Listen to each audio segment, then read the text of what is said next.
जब मैं छोटा था तो किसी ने मुझ पर काला जादू किया था। ये उसी का निशान है। सुहानी काका की बातें ठीक से समझ नहीं पा रही थी। वो सवालिया नजरों से उन्हें देखने लगती है। सुहानी के मन में आ रहे सवालों को समझते हुए काका उसे जवाब देते हैं। बेटा, कहते हैं काला जादू करने की कई विधियां होती हैं। उनमें से कुछ विधियों में काला जादू करने वाला अपने शिकार के शरीर पर ऐसे ही कुछ निशान बना देता है जिससे वो अपने शिकार को काबू में रख सके। काका की बात सुनकर सुहानी के दिल की धड़कन तेज हो जाती है। उसके मन में फिर से वही डर आने लगता है जिससे वो दूर भाग रही थी।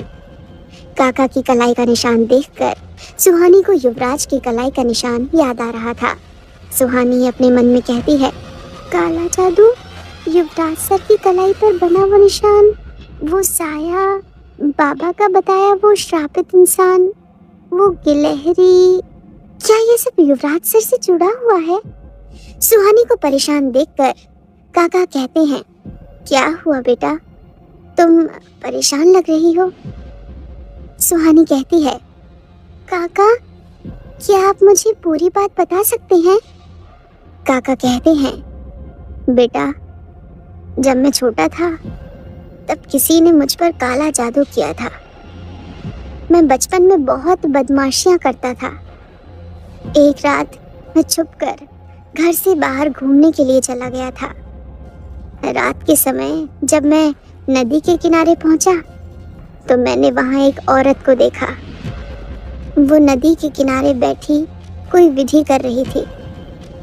उस औरत को देखकर मैं डर गया और वहां से भागने के लिए पीछे मुड़ा।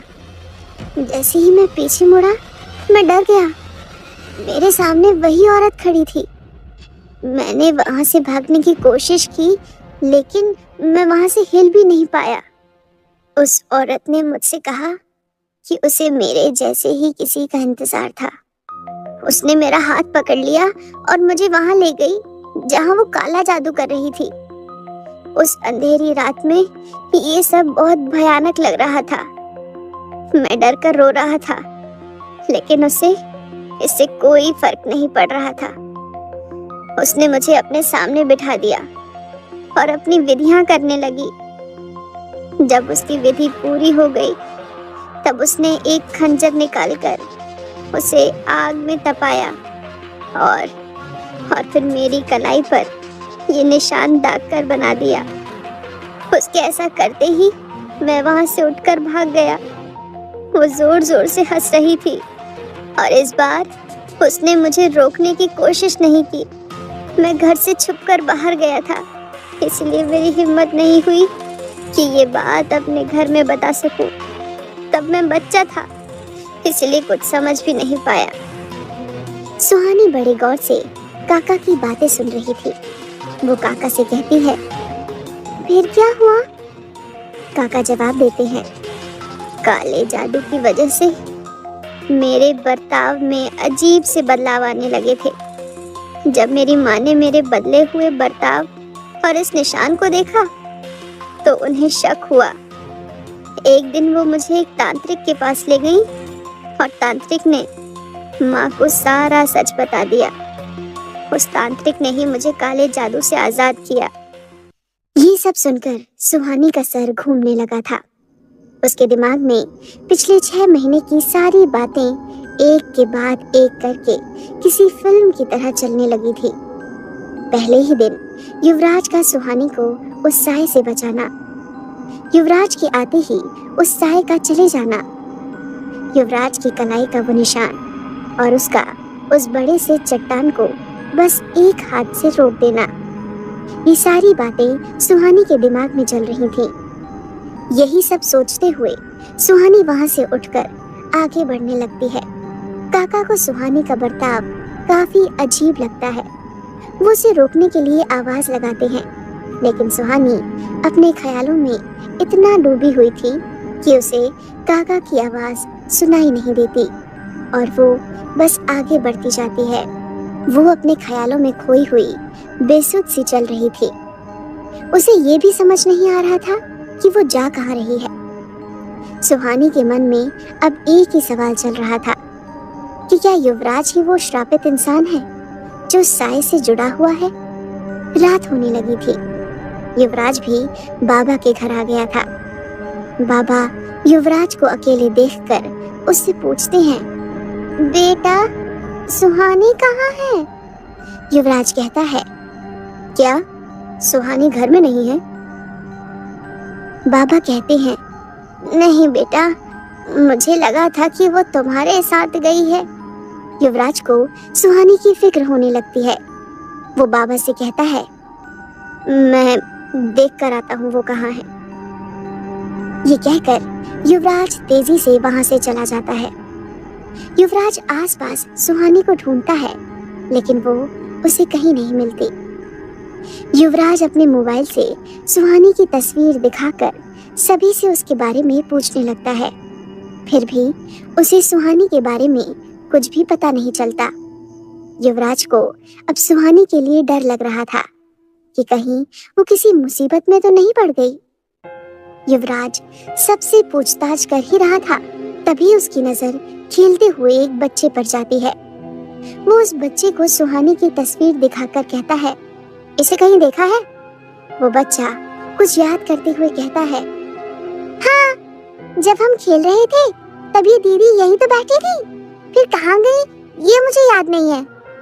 युवराज कहता है, प्लीज तुम ठीक से याद करने की कोशिश करो। उस बच्चे को कुछ याद नहीं आ रहा था। तभी एक और लड़का वहां आता है।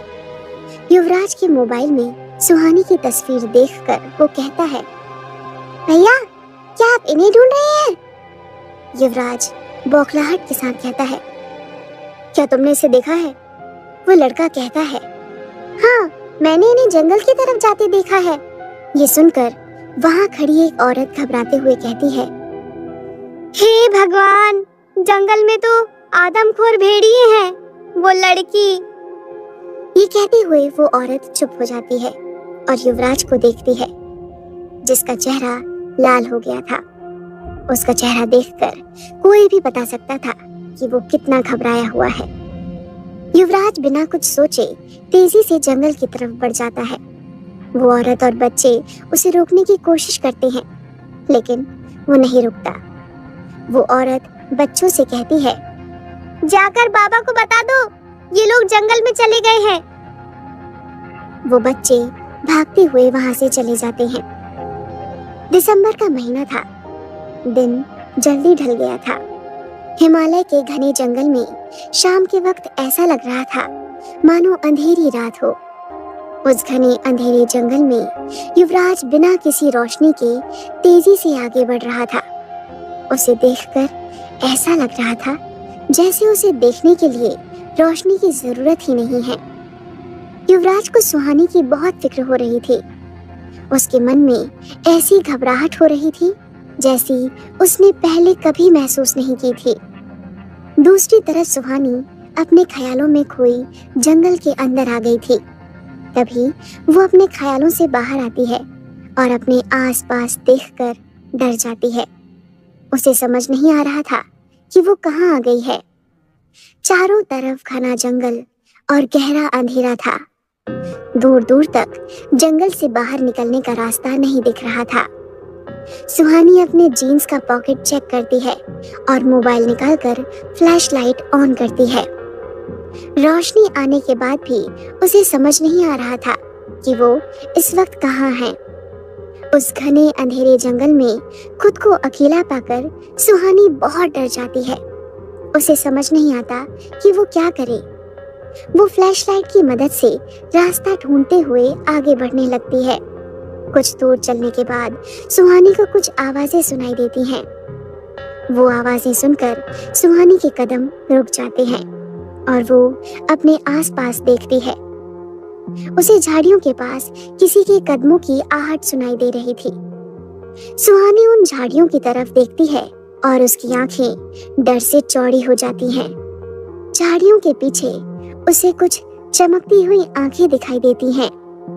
सुहानी समझ जाती है कि ये कुछ जंगली जानवरों की आंखें हैं। धीरे धीरे जब उन झाड़ियों से कुछ भेड़िए बाहर आते हैं, उस अंधेरे जंगल में इतने सारे भयानक भेड़िए देखकर डर से सुहानी के हाथ पांव फूल जाते हैं और वो वहीं फ्रीज हो जाती है। अब उस जंगल में एक तरफ सुहानी अकेली खड़ी थी और दूसरी तरफ वो भेड़िए जो सुहानी का शिकार करना चाहते थे। सुहानी अपनी जगह पर खड़ी उन सबको देख रही थी। उसकी आंखों में मौत का डर साफ साफ देखा जा सकता था। वो धीरे धीरे अपने कदम पीछे ले रही थी। तभी एक भेड़िया आगे बढ़कर सुहानी पर झपटता है।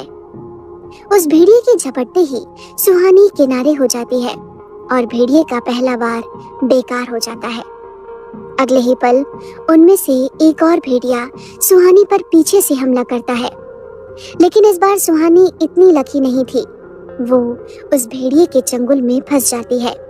सुहानी जमीन पर गिर जाती है और भेड़िए उसको चारों तरफ से घेर लेते हैं। सुहानी जमीन पर पड़ी उन भेड़ियों को देख रही थी जो उस पर झपटने के लिए पूरी तरह से तैयार थे। वो सभी सुहानी को देखते हुए गुर्रा रहे थे।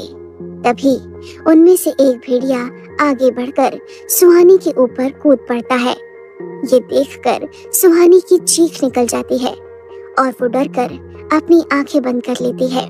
लेकिन अगले ही पल सुहानी को भेड़िए के दर्द से कराहने की आवाज सुनाई देती है। वो कुछ समझ नहीं पाती और वो अपनी आंखें खोल लेती है। सामने का नजारा देखकर उसकी आंखें फटी की फटी रह जाती हैं। उसके पास युवराज खड़ा था और वो भेड़िया जमीन पर घायल पड़ा कराह रहा था। युवराज के चेहरे पर गुस्सा था और वो एकटक उन भेड़ियों को देख रहा था। सुहानी बड़बड़ाते हुए कहती है, युवराज सर। अब सुहानी के मन का डर शांत हो गया था। वहीं युवराज की नजर अभी भी भेड़ियों पर बनी हुई थी। युवराज धीरे धीरे उन भेड़ियों की तरफ बढ़ता है। भेड़ियों को देखते हुए अचानक से उसकी आंखों की पुतलियां लाल होने लगती हैं। युवराज की लाल आंखें देखकर वो भेड़िए गुर्राना बंद कर देते हैं और धीरे धीरे पीछे हटने लगते हैं। उन्हें देखकर ऐसा लग रहा था जैसे वो सब युवराज से डरकर पीछे हट रहे हों। युवराज बिना पल के झपकाए एकटक उन भेड़ियों को देख रहा था। वो सारे भेड़िए पीछे हो जाते हैं और डरकर वहां से भाग जाते हैं। भेड़ियों के भागने के बाद युवराज के चेहरे का गुस्सा शांत हो जाता है और उसकी आंखें धीरे धीरे नॉर्मल हो जाती हैं। इधर सुहानी जमीन पर बैठी थी। उसकी बॉडी में कुछ चोटें आई थीं। इस वक्त युवराज की पीठ सुहानी की तरफ थी, इसीलिए सुहानी वो सब नहीं देख पाई थी जो उन भेड़ियों ने देखा था। लेकिन जो सुहानी ने अभी अभी देखा था वो उसे हैरान करने के लिए काफी था। युवराज को देखकर वो सारे खतरनाक भेड़िए वहां से भाग गए थे और ये कोई आम बात नहीं थी। युवराज पीछे मुड़कर सुहानी के पास आता है और अपने घुटनों के बल बैठकर कहता है, तुम ठीक हो? युवराज की आवाज बिल्कुल नॉर्मल थी, लेकिन ये बात सिर्फ युवराज ही जानता था कि आज वो कितना डर गया था। सुहानी के न मिलने पर वो बुरी तरह से घबरा गया था। सुहानी बिना कुछ कहे युवराज के सीने से लग जाती है। सुहानी के ऐसा करने पर कुछ पलों के लिए युवराज फ्रीज हो जाता है। उसने नहीं सोचा था कि सुहानी ऐसा कुछ कर सकती है। युवराज का दिल अब जोरों से धड़क रहा था। वो इसी वक्त सुहानी को खुद से अलग कर देना चाहता था, लेकिन कर नहीं पा रहा था। कुछ देर तक इसी तरह रहने के बाद युवराज सुहानी को खुद से अलग करता है। सुहानी की आंखें नम थीं और वो युवराज के चेहरे को ही देख रही थी। युवराज को समझ नहीं आ रहा था कि इस सिचुएशन में वो कैसे रिएक्ट करे। वो सुहानी से अपनी नजरें हटाकर कहता है, चलो यहाँ से। ये कहकर युवराज सुहानी का हाथ पकड़कर उसकी उठने में मदद करता है। जब युवराज वहां से जाने के लिए पीछे मुड़ता है तो सुहानी उसके साथ आगे नहीं बढ़ती। युवराज पीछे मुड़कर कहता है, क्या हुआ? सुहानी युवराज की आंखों में देखकर कहती है, I love you Yuvraj sir. दूसरी तरफ दीवान विला की टाइट सिक्योरिटी के बीच बालकनी में एक लड़का खड़ा था। उसे देखकर साफ समझ आ रहा था कि वो सबसे छुपकर वहां आया है। उसके कान दरवाजे से लगे हुए थे और वो कुछ सुनने की कोशिश कर रहा था। तभी उसे यशवंत दीवान की घबराई हुई आवाज सुनाई देती है, अरे इतने से कुछ नहीं होगा, हमें और चाहिए। उस लड़के को समझ नहीं आ रहा था कि यशवंत दीवान किस बारे में बात कर रहे हैं। कुछ देर रुककर यशवंत दीवान आगे कहते हैं, तुम समझ नहीं रहे हो, हमें और चाहिए, वरना वो हम सबको मार डालेगी। ये सुनकर लड़का हैरत में पड़ जाता है और खुद से कहता है, आखिर बात क्या है? शिमला का सबसे पावरफुल आदमी किससे इतना डर रहा है? कौन है वो जो इन्हें मारने की कोशिश कर रहा है? कौन है वो लड़का और यशवंत दीवान को किसका डर है? क्या आगे बढ़ेगी युवराज और सुहानी की कहानी? जानने के लिए सुनते रहिए ये कहानी।